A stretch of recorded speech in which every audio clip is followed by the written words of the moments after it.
Hello दोस्तों, नमस्कार। आप सभी का एक बार फिर से हार्दिक स्वागत करता हूं आशीष क्लासेस पर।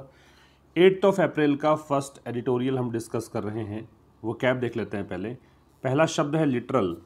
लिटरल का पार्ट ऑफ स्पीच है एडजेक्टिव।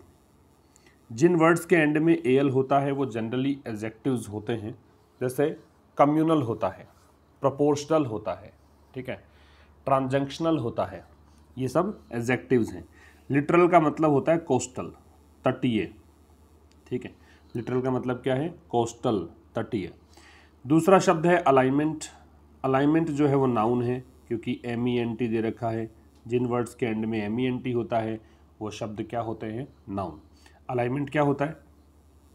एक तो जो आप गाड़ियों में अलाइनमेंट कराते हैं वो अलाइनमेंट होता है ना, एक सीधी रेखा में रखने की प्रक्रिया जो होती है उसको। और यहाँ पे जो इसका मतलब है वो है कोऑपरेशन, या फिर इसे आप कहेंगे अग्रीमेंट। तो कोऑपरेशन या अग्रीमेंट इसका मतलब है सहयोग, या आप कह सकते हो समझौता।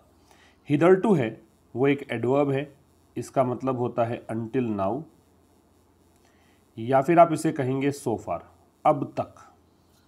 देखिए आपने एक मूवी अब तक 56, नाना पाटेकर जो मुख्य भूमिका में थे, अब तक, तो उस अर्थ में हिदरटू का प्रयोग करते हैं, एडवर्ब है ये। नेक्स्ट है मैनिफेस्ट। मैनिफेस्ट वर्ब है, इसका मतलब शो होता है, या फिर आप इसे कहते हैं डिस्प्ले, और या फिर आप इसे कहते हैं एग्जिबिट। तो इन सभी का मतलब क्या हो गया? दर्शाना, ठीक है। नेक्स्ट है ट्रैक्शन। ट्रैक्शन पॉपुलैरिटी को बोलते हैं, the quality of being popular और इन्फ्लुएंशियल। पॉपुलैरिटी, लोकप्रियता। हैमर आउट जो है इसका मतलब है बहुत ज़्यादा विचार विमर्श करने के बाद, काफ़ी ज़्यादा सोच विचार करने के बाद किसी अग्रीमेंट पर पहुंचना। तो आप क्या लिखेंगे इंग्लिश में? To reach an agreement, to reach an agreement after much discussion, after much discussion, ठीक है। काफ़ी ज़्यादा चर्चा के बाद अग्रीमेंट पर पहुंचने को बोलते हैं हैमर आउट। और एक है सेट अबाउट, ये एक फ्रेजल वर्ब है, इसका मतलब होता है बिगिन, या फिर आप इसे क्या कहेंगे? स्टार्ट, बिगिन या स्टार्ट। तो ये 7 शब्द नए हैं यहाँ पे। अब हम बात करेंगे आज के एडिटोरियल की। टाइटल आपको दे रखा है बियॉन्ड बॉर्डर गावस्कर। सबसे पहली चीज़, आपको इसका जो PDF है वो मिल जाएगा कहाँ से? टेलीग्राम चैनल पर जाइए, आशीष क्लासेस के नाम से है, लिंक डिस्क्रिप्शन में है। लिंक से नहीं ओपन हो रहा है तो सीधा सर्च करिए आशीष क्लासेस, मिल जाएगा आपको। वहाँ पे इसका PDF early in the morning with vocab upload कर दिया जाता है। जो इसके अतिरिक्त कोई सेशन अगर हो रहा है, जब जैसे अभी मैं हाल फिलहाल वोकैब का सेशन नहीं ले पा रहा हूँ, काफ़ी बिजी शेड्यूल है, तो जल्द ही हम लेंगे उस सेशन को भी, तो उसका PDF भी वहाँ पर आपको मिलेगा। काफ़ी सारे क्विजेज आप अटेम्प्ट कर सकते हैं। और एक आशीष क्लासेस एप्लीकेशन है हमारा, उसका लिंक भी आपको डिस्क्रिप्शन में दिया है, वो भी ज़रूर से देखिए। उस एप्लीकेशन को विजिट करेंगे तो वहाँ पेड कोर्सेज आपको मिलेंगे। एडिटोरियल वर्ड्स अगर आप लेना चाहते हैं, एक साथ में वो कैब अगर देखना चाहते हैं तो आपको ई-बुक्स मिलेंगी वोकैबलरी की। ये सारे फीचर्स वहाँ पे उपलब्ध हैं। तो बियॉन्ड बॉर्डर गावस्कर ये नाम से एडिटोरियल है। बियॉन्ड का मतलब होता है के परे। बॉर्डर गावस्कर भारत और ऑस्ट्रेलिया के बीच में एक क्रिकेट टूर्नामेंट होता है, एक ट्रॉफी होती है, बॉर्डर गावस्कर उसको नाम दे रखा है, एलन बॉर्डर और सुनील गावस्कर के नाम पर। अब इसके परे भारत जो है यहाँ पे तो ठीक है, क्रिकेट में तो ये दोनों देश एक साथ खेलते आए हैं काफ़ी वर्षों से, लेकिन अभी इसके परे, इसके बियॉन्ड जाकर कुछ अग्रीमेंट्स ये कर रहे हैं, ट्रेड को बढ़ावा दे रहे हैं। इसी को लेकर एडिटोरियल लिखा गया है। अब साहब ये आज का एडिटोरियल बोर्ड पर नहीं आ रहा है क्योंकि मैं भी नहीं हूँ घर पर, जहाँ पर स्टूडियो लगा है वहाँ पर नहीं हूँ, इस कारण से ये एडिटोरियल आपको इस तरह से नज़र आ रहा है। मंडे को जो एडिटोरियल आएगा वो बोर्ड पर आ जाएगा, ठीक है। तो बियॉन्ड बॉर्डर गावस्कर को हम आगे देखते हैं विस्तार से। The India Australia economic corporation and trade agreement, ये सब ECTA की फुल फॉर्म दे रखी है ऊपर, ठीक है। तो भारत और ऑस्ट्रेलिया का जो आर्थिक सहयोग और ट्रेड अग्रीमेंट है, साइंड लास्ट वीक, जो कि पिछले सप्ताह साइन हुआ। ये मत समझिएगा कि साइंड यहाँ पे वर्ब है, वर्ब नहीं है, ये इसका एडजेक्टिव है। ये कौन सा अग्रीमेंट है? जो साइन किया गया पिछले सप्ताह। इज अ की स्टेप, ये एक महत्वपूर्ण स्टेप है। की का मतलब होता है महत्वपूर्ण, स्टेप का मतलब होता है कदम। इन एनहांसिंग, किस चीज़ में, एनहांस करने में। एनहांस का मतलब होता है इंक्रीज, बढ़ाने में। क्या चीज़, बाइलेटरल, द्विपक्षीय, इकोनॉमिक, आर्थिक, टाइज, संबंध, किसके बीच, between the two major Indian Ocean littoral states, दो जो महत्वपूर्ण या मुख्य भारतीय, ये जो हिंद महासागर है, इंडियन ओशियन है। लिटरल का मतलब कोस्टल बताया था, स्टेट्स का मतलब राज्य भी होता है, स्टेट्स का मतलब यहाँ पे देश है। एंड रिफ्लेक्ट्स, और ये दर्शाता है, रिफ्लेक्ट का मतलब शो करना, द ग्रोइंग, बढ़ता हुआ, स्ट्रेटेजिक, रणनीतिक, अग्रीम, अलाइनमेंट मतलब कोऑपरेशन, सहयोग, बिटवीन, किस किस के बीच में, न्यू दिल्ली और कैनबरा के बीच में। अब समझने वाली बात देखो, ये सब ECTA जो है वो सब्जेक्ट है, इसकी वर्ब जो है वो कहाँ पे आएगी, देखें कि ECTA जो साइन किया गया पिछले सप्ताह, ये ECTA, ये इस वर्ब आ गई, ये की स्टेप है। जब आप देखेंगे की का प्रयोग नाउन से पहले है तो इसका मतलब होता है महत्वपूर्ण, तो एक महत्वपूर्ण कदम है। किस चीज़ में कदम है, तो इन लगाया इसने प्रेपोजिशन। प्रेपोजिशन लगाते ही पता ये क्या होता है कि ING लगता है, तो ये एक महत्वपूर्ण कदम है। किस चीज़ में, एनहांस करने में, बढ़ाने में। क्या चीज़, द्विपक्षीय आर्थिक संबंध, किसके बीच में, दो मुख्य जो इंडियन ओशियन कोस्टल देश हैं उनकी बात कर रहे हैं, ठीक है। तो इंडियन ओशियन के तट पर या तट से नज़दीक जो ये दो देश हैं, इंडिया और ऑस्ट्रेलिया, उसकी बात कर रहे हैं। और क्या है, और ये रिफ्लेक्ट करता है, इसी की वर्ब ये है। क्या रिफ्लेक्ट करता है, स्ट्रेटेजिक अलाइनमेंट, स्ट्रेटेजिक रणनीतिक, ये हो गया, कॉपरेशन, ग्रोइंग, बढ़ता हुआ, प्रेजेंट पार्टिसिपल, दो के बीच, बिटवीन के साथ में एंड लगाते हैं। न्यू दिल्ली भारत की राजधानी है, कैनबरा ऑस्ट्रेलिया राजधानी है। किसी राजधानी का नाम ले रहे हो, इसका मतलब देश का नाम ले रहे हो, ठीक है भाई। तो ये पहली स्लाइड में हमने देखा। अगले स्लाइड में मूव करते हैं। While India's strongest ties with Australia had hitherto क्या देखा था अभी, हिदरटू का मतलब अंटिल नाउ या सो फार। तो वाइल क्या कहता है, वाइल एक कंजंक्शन है जो दो क्लोज को जोड़ता है। दूसरा क्लोज है वो कॉमा लगने के बाद आता है, ठीक है, और लगभग वही काम करता है जो ऑल्दो या दो करता है। अब आप ऑल्दो या दो का फंक्शन है वो पता होना चाहिए आपको कि ऑल्दो या दो है वो विरोधाभासी स्टेटमेंट को कनेक्ट करने के काम आता है, जो कॉन्ट्राडिक्टरी स्टेटमेंट्स होते हैं उनको जोड़ने के काम आता है। तो यद्यपि भारत का जो स्ट्रॉन्गेस्ट टाइज है, सबसे मजबूत संबंध है ऑस्ट्रेलिया के साथ, had hitherto largely centred around, ये जो सेंटर अराउंड होता है इसका मतलब आप इसके इर्द गिर्द घूमते हैं, आप बातचीत उसी की करते हैं, मतलब बातचीत का मुख्य बिंदु जो है वो ये है, इसका मतलब सेंटर अराउंड है। तो यद्यपि भारत के सबसे मजबूत संबंध जो है ऑस्ट्रेलिया के साथ, अभी तक वो किसके इर्द गिर्द घूमते थे, their common colonial legacy of cricket. Colonial औपनिवेशिक होता है, ये क्या चीज़ है वैसे, देखो पहले के टाइम पे जो पावरफुल कंट्रीज हुआ करती थी वो पॉलिटिकल अथॉरिटी रखती थी अपने हाथ में, मतलब पॉलिटिकल कंट्रोल किसी देश का अपने हाथ में ले ले। जैसे भारत जो है वो ब्रिटेन के अधीन था, ठीक है, तो वो एक कॉलोनियल टाइम, मतलब कॉलोनियलिज्म कहते हैं, उपनिवेशवाद कहते हैं, उसका समय था। लेगेसी जो होता है वो विरासत होता है। अब ये कॉलोनियल लेगेसी का मतलब क्या है कि जैसे ये जिनके भी गुलाम रहे हैं दोनों देश, या जिनके भी अधीन रहे हैं दोनों देश, उनसे इन्होंने जो भी क्रिकेट एक प्राप्त किया, इंग्लैंड का खेल ये रहा है और भारत और ऑस्ट्रेलिया दोनों ने ही वहाँ से ही क्रिकेट को ले लिया, मतलब वहाँ से जो इनका जो भी एक्सपीरियंस रहा उसके आधार पर क्रिकेट इन्होंने अपनाया, तो उसकी बात कर रहा है कॉलोनियल लेगेसी। तो यद्यपि दोनों के जो संबंध है, सबसे मजबूत संबंध है वो अब तक किसके इर्द गिर्द रहे हैं, क्रिकेट के इर्द गिर्द, क्रिकेट में इनके संबंध रहे हैं, इसीलिए नाम दिया गया बॉर्डर गावस्कर। बेस्ट एग्जाम्प्लीफाइड, सबसे अच्छा उदाहरण इसका मिलता है। एग्जाम्प्लीफाई का मतलब क्या होता है, उदाहरण देना, इलस्ट्रेट करना। किसमें, in the border Gavaskar trophy. इस ट्रॉफी को देखकर पता लग जाएगा कि कितना ये क्रिकेट आपस में खेलते हैं, ठीक है। अब ये एक क्लोज पूरा हो गया, यहाँ पे वाइल से स्टार्ट था।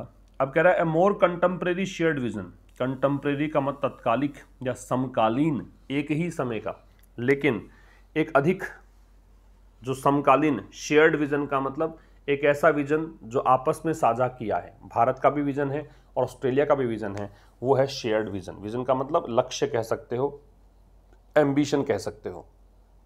वो विजन हैज इमर्ज्ड, वो इमर्ज हुआ है, वो उभर कर आया है, अराउंड किसके इर्द गिर्द, द म्यूचुअल नीड, म्यूचुअल मतलब परस्पर, नीड मतलब आवश्यकता, किसकी आवश्यकता है? टू स्ट्रेंथन, मजबूती देने की, किस चीज़ को? Their strategic and trade engagement. Strategic रणनीतिक, ट्रेड व्यापार, एंगेजमेंट संलिप्तता को बोलते हैं, एंगेजमेंट व्यवस्था को बोलते हैं, अरेंजमेंट को बोलते हैं। तो इतना इसको सिंपल तरीके से हम पढ़ें। पहले तो इसके जो भी हिडन फैक्ट्स है वो देख लो। इंडिया स्ट्रॉन्गेस्ट टाइज जो है ये शब्द हो गया। इसकी वर्ब जो है वो क्या हो जाएगी? हेड सेंटर्ड, ठीक है। फिर हिदर्टू का मतलब अंटिल नाउ होता है। वाइल है वो दो ऐसे क्लोजेस को जोड़ता है जो विरोधाभासी हैं। एग्जाम्पलीफाई का इलस्ट्रेट होता है, उदाहरण देना होता है, ठीक है। और दूसरा जो क्लोज है उसमें विजन सब्जेक्ट है, इसकी वर्ब हैज इमर्ज्ड है। यहाँ पे शेयर्ड है वो एडजेक्टिव है। कंटेम्परेरी भी एडजेक्टिव होता है। मोर है वो डिग्री कंपैरेटिव के लिए दे रखा है। तो ये अधिक मतलब ये क्रिकेट की तुलना में ज़्यादा मतलब समकालीन जो एक शेयर्ड विजनों का एक मिला जुला एक लक्ष्य है, वो चीज़ जो है वो इमर्ज हुई है, वो उभर कर आई है। किसके इर्द गिर्द घूम रही है? परस्पर आवश्यकता के इर्द गिर्द। आवश्यकता क्या है इनकी? कि भी वो मजबूत करें अपने रणनीतिक और व्यापारिक संबंधों को, एंगेजमेंट को, ठीक है भाई। आइए नेक्स्ट पे। दिस वॉज मैनिफेस्टेड, दिस की वर्ब वॉज मैनिफेस्टेड है। मैनिफेस्ट का मतलब दर्शाना होता है। ये बात दर्शाई गई जून 2020 में, ये बात नज़र आई जून 2020 की वर्चुअल समिट में।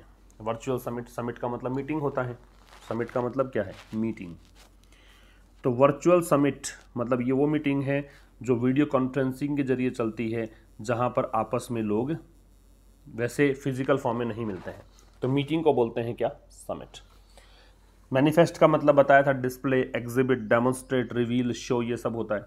और वॉज के साथ थर्ड फॉर्म में तो पैसिव है। ये बात दिखाई दी कब? जब जून 2020 में वर्चुअल समिट हुई। किस किस के बीच में हुई? प्राइम मिनिस्टर नरेंद्र मोदी और स्कॉट मॉरिसन, दोनों तो प्रधानमंत्रियों के नाम हैं, ठीक है। तो ये इन प्राइम मिनिस्टर्स के बीच में हुई। उस समय हुआ क्या था? ये वैन आ रहा है तो ये वैन जून 2020 के लिए है। उस समय इन्होंने डिसाइड किया, तय किया, टू एलिवेट, एलिवेट का मतलब होता है रेज, बढ़ाना, the partner relationship to the level. इन्होंने ये डिसाइड किया कि रिश्ता जो है वो एलिवेट करेंगे टू द लेवल, इस स्तर तक। स्तर क्या है? फिर कॉम्प्रहेंसिव स्ट्रेटेजिक पार्टनरशिप। कॉम्प्रहेंसिव मतलब समग्र, स्ट्रेटेजिक रणनीतिक, पार्टनरशिप साझेदारी। तो ये बात दिखी वर्चुअल समिट जो 2020 में हुई थी उस समय, उसमें इन दोनों देशों के प्रधानमंत्रियों ने क्या किया? डिसाइड किया क्या? कि हमारे रिलेशनशिप को हम एक इस लेवल तक लेकर जाएंगे कि जहां पर कॉम्प्रहेंसिव स्ट्रेटेजिक पार्टनरशिप दोनों देशों के बीच में हो। Defence and strategic ties have gained significant traction. Defence, Raksha, strategic, रणनीतिक, टाइज, संबंध। अब ये टाइज की वर्ब है हैव गेन्ड, इन्होंने प्राप्त किया। सिग्निफिकेंट मतलब काफ़ी ज़्यादा, ट्रैक्शन का मतलब लोकप्रियता। तो ये जो संबंध है, रक्षा और रणनीतिक संबंध हैं, इन्होंने काफ़ी महत्वपूर्ण लोकप्रियता हासिल की, काफ़ी ज़्यादा लोकप्रियता हासिल की। एंड द लेटेस्ट ECTA, और जो हाल ही में हम ECTA की बात कर रहे हैं, एक एग्रीमेंट की बात कर रहे हैं, has been hammered out. Hammer out का मतलब काफ़ी डिस्कशन के बाद में एग्रीमेंट करना, और हैज़ बीन दे रखा है, इसका मतलब पैसिव है, बीन के साथ थर्ड फॉर्म। तो ये जो लेटेस्ट ECTA है उसको हैमर आउट किया गया है इन जस्ट 6 मंथ्स, केवल 6 महीनों में, since negotiations restarted in end September. कब से? जब से नेगोशिएशन फिर से स्टार्ट हुआ है एंड सितंबर, सितंबर एंड से जब बातचीत फिर से स्टार्ट। नेगोशिएशन क्या होता है? बातचीत को बोलते हैं। इनविजिज्ड, ये वर्ड काफ़ी बार आता है एडिटोरियल में। इनविजिज का मतलब होता है फोरसी, या इसे कहेंगे प्रेडिक्ट, या इसे कहेंगे इमेजिन, या इसे कहेंगे एक्सपेक्ट। ये सब मतलब होते हैं इसके।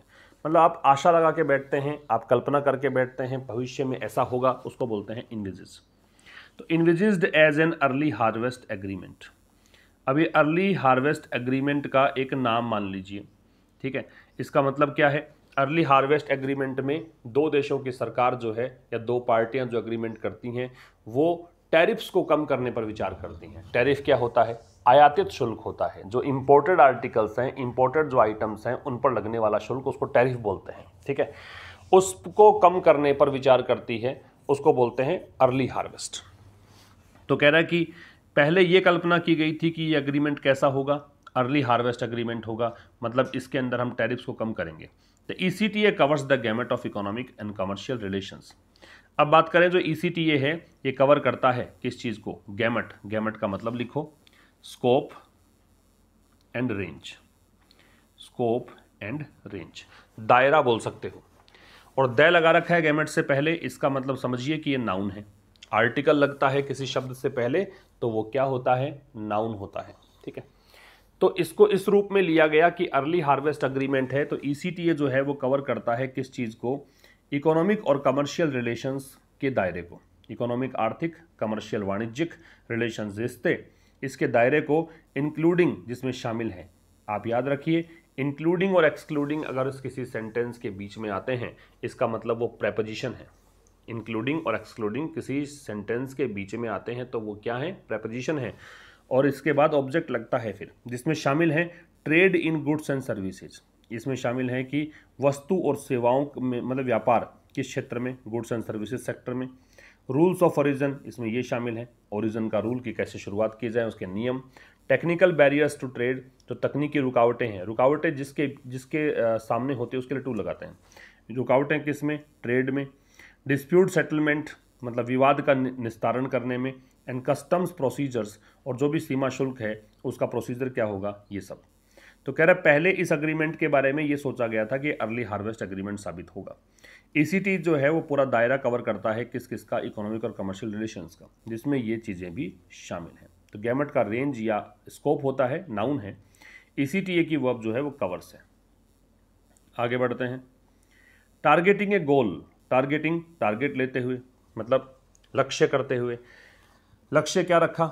लक्ष्य रखा डबलिंग बाइलेटरल ट्रेड, डबलिंग दुगना कर देंगे, बाइलेटरल द्विपक्षीय ट्रेड व्यापार, और कहाँ तक ले जाएंगे? तो उस सीमा तक, उस लिमिट तक, उसके लिए टू लगाया है। About $50 billion in 5 years. कितना ले जाएंगे? लगभग $50 बिलियन ले जाएंगे 5 ईयर्स में, 5 सालों में। कहाँ से कहाँ तक? From the $27.5 billion logged in 2021। Logged का मतलब होता है रिकॉर्डेड। क्या होता है लॉग्ड का मतलब? रिकॉर्डेड। ठीक है तो यहां से कि 27.5 बिलियन रिकॉर्ड किया गया था 2021 में। यहां से the partners have set about, set about का मतलब होता है बिगिन या स्टार्ट, शुरू करना, बिगिन या स्टार्ट। डिसमेंटल का मतलब एंड करना होता है, अंत करना, टर्मिनेट करना। ठीक है, और लॉवरिंग, कम करना। टैरिफ बैरियर्स, टैरिफ संबंधी जो भी रुकावटें हैं उनको। फिर समझिए, इस चीज़ का लक्ष्य लेते हुए जब शुरुआत में ING आता है, किसी सेंटेंस के स्टार्ट में ING आता है, तो इसका मतलब हो गया क्या? इसका मतलब ये हो गया कि वो प्रेजेंट पार्टिसिपल है। तो टारगेट रखते हुए किसका? अ गोल, एक लक्ष्य रखा है। टारगेट मतलब टारगेट डिसाइड किया है, क्या लक्ष्य रखा है? एक गोल टारगेट किया है, वो है दुगना बायलैटरल ट्रेड पहुंचाएंगे। ऑस्ट्रेलिया भारतीय जो व्यापार होता है उसको हम दुगना कर देंगे, और कहां तक ले जाएंगे? $50 बिलियन तक 5 सालों में। 2021 में कितना था? 27.5 बिलियन रजिस्टर किया गया, रिकॉर्ड किया गया। तो ऐसा करते हुए जो साझेदार जो हैं इन्होंने स्टार्ट कर दिया है क्या? जो डिसमेंटल करना, या तो हम खत्म ही कर देंगे या कम कर देंगे टैरिफ बैरियर्स को। वाइल ऑस्ट्रेलिया हैज़ अग्रीड, तो वाइल फिर से आ गया तो समझ में आ जाना चाहिए कि 2 उपवाक्य यहाँ पे होंगे। तो यद्यपि ऑस्ट्रेलिया जो है वो सहमत हो गया है किस चीज़ को लेकर? Eliminate tariffs. एक बात याद रखिए, एलिमिनेट के यहाँ पे अग्री के बाद में ये सीधा इन्फिनिटिव है, टू के साथ में बेस फॉर्म है, टू के साथ में V0 है, वो इन्फिनिटिव होता है। अग्री के साथ वैसे प्रेपोजिशन लगाना हो तो किसी व्यक्ति से सहमति होने पर विद लगाते हैं, अन्यथा टू लगा देते हैं। ठीक है, तो कह रहा है कि यद्यपि ऑस्ट्रेलिया सहमत हो गया है किस चीज़ के लिए? टैरिफ्स को हटाने के लिए। टैरिफ बताया मैंने, आयातित शुल्क होता है कि भारत का सामान जो ऑस्ट्रेलिया जाएगा उस पर आयात शुल्क लगता है और चीज़ें और महंगी हो जाती हैं, वो नहीं होंगी। ठीक है, ये अग्री हो गया। कितने पर? लगभग भारत का जो एक्सपोर्ट होता है उसका 96% ज़्यादा जो वस्तुएं हैं उन सभी पर। ठीक है, इंक्लूडिंग जिसमें शामिल है, इंक्लूडिंग मैंने बताया था प्रेपोजिशन होता है, क्या शामिल है? Several labour intensive industries. Several मतलब अनेकों, लेबर इंटेंसिव का मतलब जो श्रम आधारित, इंडस्ट्रीज मतलब उद्योग हैं, है ना, उनकी बात कर रहा है। लेबर इंटेंसिव, कॉन्टैक्ट इंटेंसिव, ऐसे कुछ वर्ड्स मिलेंगे।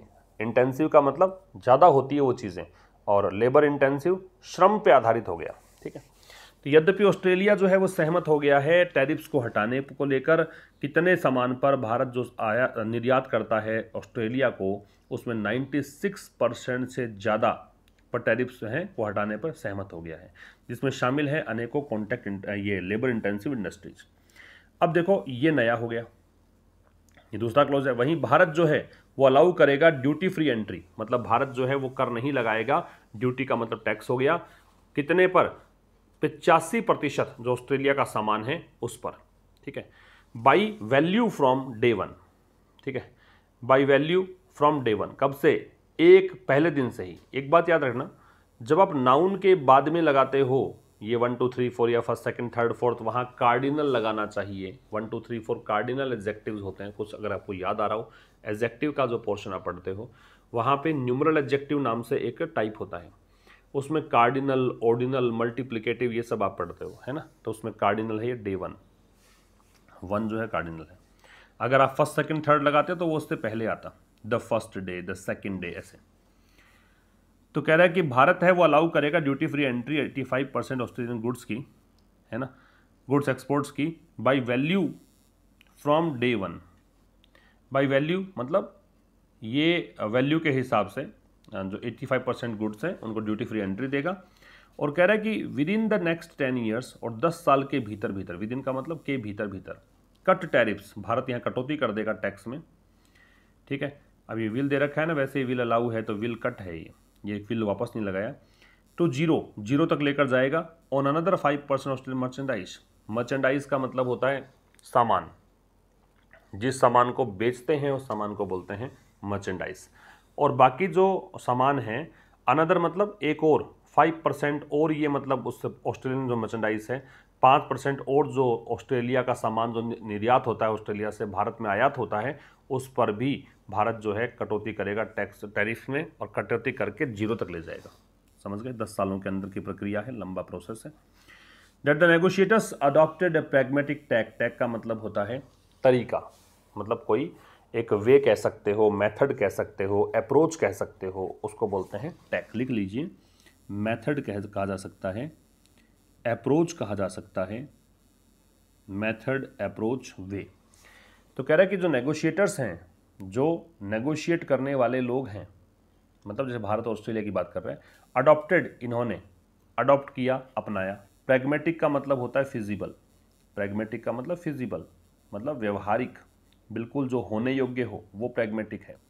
तो इन्होंने एक प्रैग्मेटिक, एक फिजिबल, एक प्रैक्टिकल, फिजिबल, ये सब होता है, ऐसी अप्रोच अपनाई।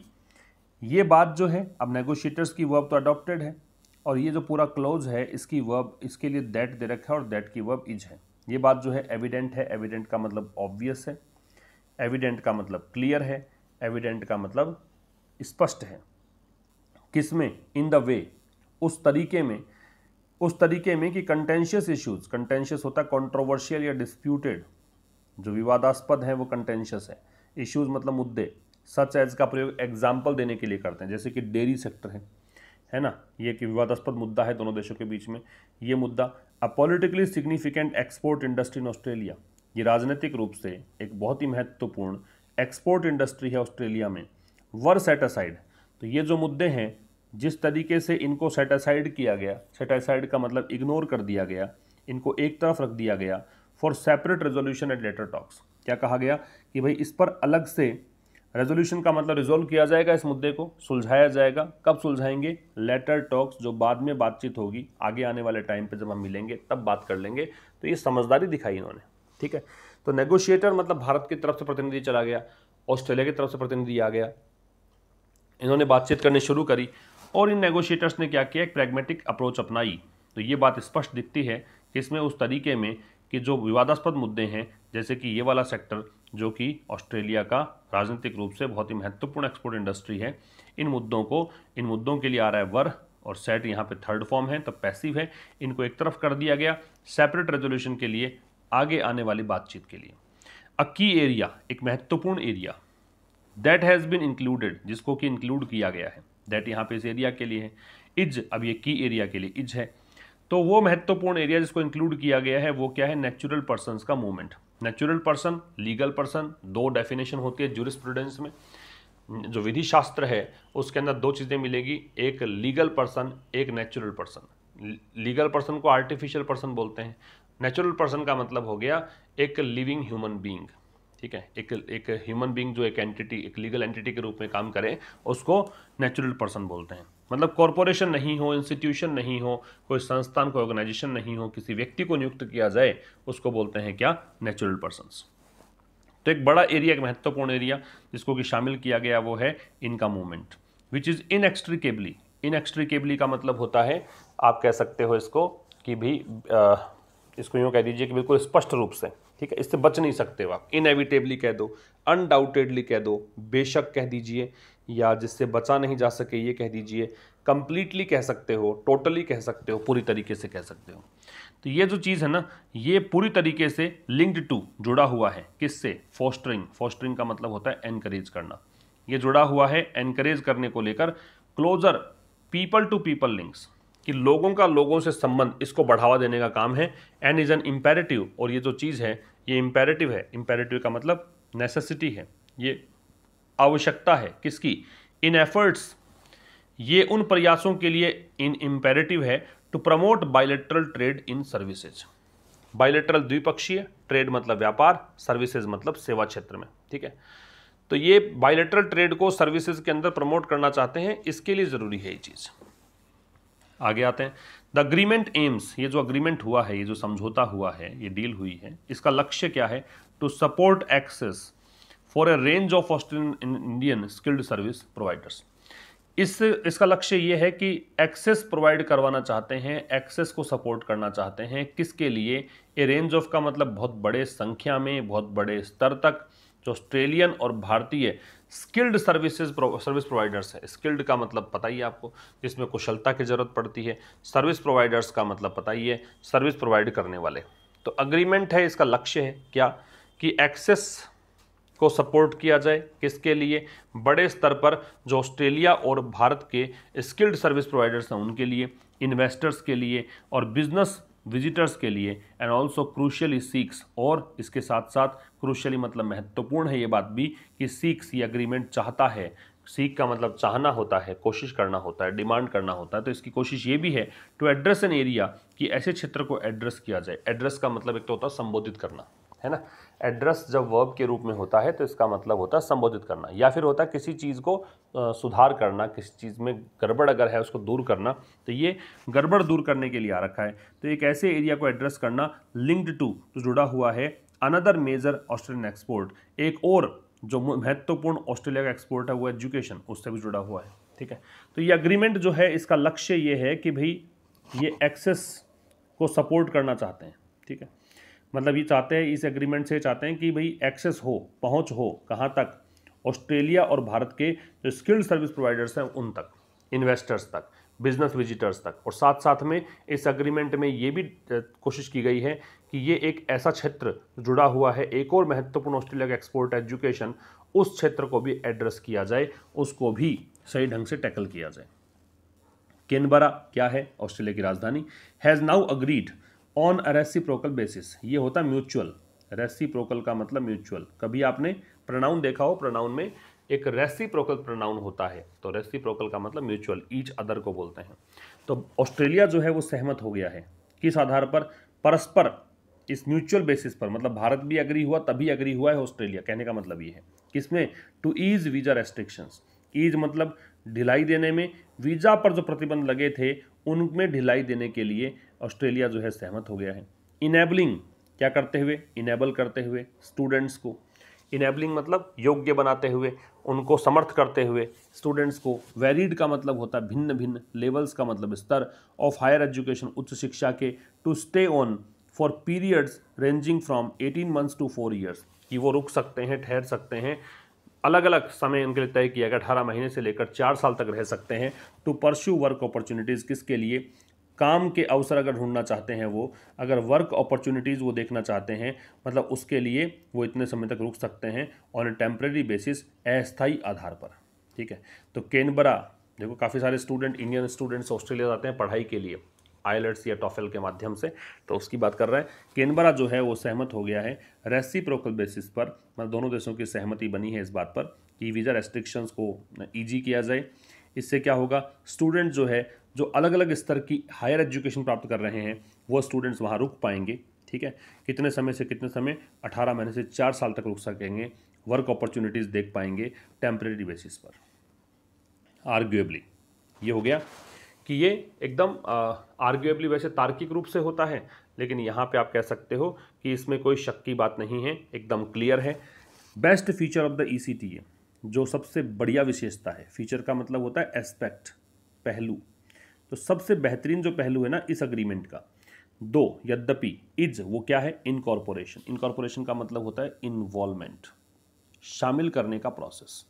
तो सबसे महत्वपूर्ण जो विशेषता है इस अग्रीमेंट की वो है incorporation of A compulsory review mechanism, कि इसमें एक अनिवार्य रूप से रिव्यू मैकेनिज्म, मैकेनिज्म का मतलब सिस्टम होता है, रिव्यू का मतलब पुनर्वलोकन, कि आप फिर से देख सकते हो, फिर से जांच सकते हो, उस चीज़ को इसने शामिल किया गया है at the end of 15 years, 15 साल के अंत में, मतलब 15 साल हो जाएंगे इस अग्रीमेंट को, उसके बाद में आप वापस से रिव्यू कर सकते हो, ऐसा सिस्टम इसके अंदर डाल दिया गया है। ठीक है, तो बेस्ट फीचर की बात, ये फीचर जो है नाउन है, बेस्ट एडजेक्टिव है, सुपरलेटिव डिग्री है, द डिटर्मिनर है, इसका जो वर्ब है वो इज है। तो बेस्ट फीचर जो है ECTA का वो है कि इसमें कंपलसरी रूप से रिव्यू मैकेनिज्म के अनिवार्य है, आपको रिव्यू करना ही पड़ेगा 15 साल के एंड में, ये बात जोड़ी गई है। विद पास्ट FTAs, FTA होता है फ्री ट्रेड एग्रीमेंट, और फ्री ट्रेड एग्रीमेंट का मतलब ये होता है कि दो देशों के बीच में एग्रीमेंट हुआ, वो इंपोर्ट एक्सपोर्ट में जो रेस्ट्रिक्शंस हैं, जो थोड़ी बाधाएं होती हैं एक दूसरे के देशों का व्यापार करने में, उनमें ढिलाई करना, उसमें ईजीनेस लेकर आना, उसको बोलते हैं FTA। तो इस चीज़ के साथ कि FTAs having proved less than beneficial to domestic industry, कि जो पिछले FTAs हैं वो प्रूव हो चुके हैं, हैविंग प्रूव्ड होने के बाद क्या, लेस देन बेनिफिशियल, मतलब वो लाभदायक नहीं रहे हैं डोमेस्टिक इंडस्ट्री के लिए, घरेलू इंडस्ट्री के लिए। इसको लेकर क्या कहना चाह रहा है, इसको लेकर इंडियाज नेगोशिएटर्स, भारत के जो नेगोशिएटर्स हैं, भारत की तरफ जो बातचीत करने के लिए वह लोग आए थे, have set A meaningful president, president का मतलब प्रायर एग्जाम्पल, एक पहले का कोई उदाहरण हो उसको बोलते हैं प्रेसिडेंट। मीनिंगफुल का अर्थपूर्ण, तो भारत के नेगोशिएटर्स ने सेट कर दिया है एक अर्थपूर्ण प्रेसिडेंट, इंक्लूडिंग द फीचर, जिसमें शामिल है एक विशेषता, किसकी, टू पेरियोडिकली रीअप्रेज, री का मतलब पुनः, अप्रेज का मूल्यांकन करना, पेरियोडिकली का मतलब समय समय पर, द इकोनॉमिक गेन्स, आर्थिक लाभ, फ्रॉम सच ट्रेड पैक्ट्स, ऐसे किसी ट्रेड समझौतों से, पैक्ट्स का मतलब अग्रीमेंट होता है। सच के बाद में नाउन है वो प्लूरल आता है ना, या फिर सिंगुलर आएगा तो उससे पहले ए या एन आता है।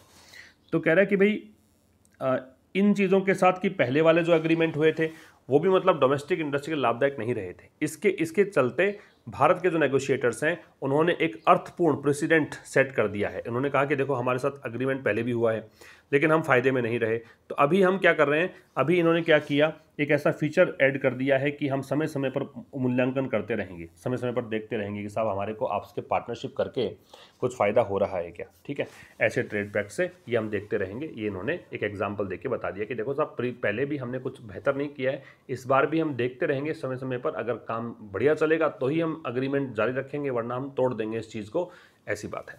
तो ये था आज के इस सेशन में, ये इस वीक का अंतिम एडिटोरियल है साहब। अब मंडे को मिलेंगे ठीक शाम 5 बजे, तब तक के लिए नमस्कार, थैंक यू वेरी मच।